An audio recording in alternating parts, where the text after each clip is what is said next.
Book ഇങ്ങനെ എടുത്ത് കളിക്കാം. അവിടുന്ന് ഞാൻ തന്നെ വിളിച്ചത് വായിക്കാൻ വേണ്ടി. ബുക്ക് നോക്കട്ടെ, ഞാൻ പറഞ്ഞുതരാം. ഇതെന്താ വായിക്കുക? കെഗ്. കെഗ്ന്ന് വായിക്കേ.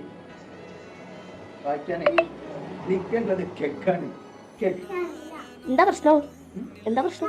ഓളോട് എന്ത് ഞാൻ ഓളോട് വായിക്കാൻ പറഞ്ഞിട്ട് ഓള് വായിക്കുന്നില്ല. അപ്പൊ നിങ്ങളൊന്നും അറിഞ്ഞില്ലേ? എന്ത്?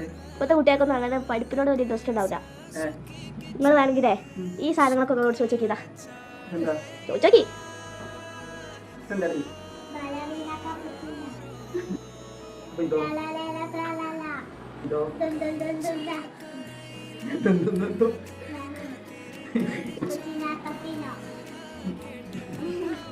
അല്ല ബുക്കത്തെ എനിക്ക് വായിക്കാനായിട്ട് ഒരു ന്യൂ ജനറേഷൻ അല്ലേ, അങ്ങനെ ഉണ്ടാവും. New generation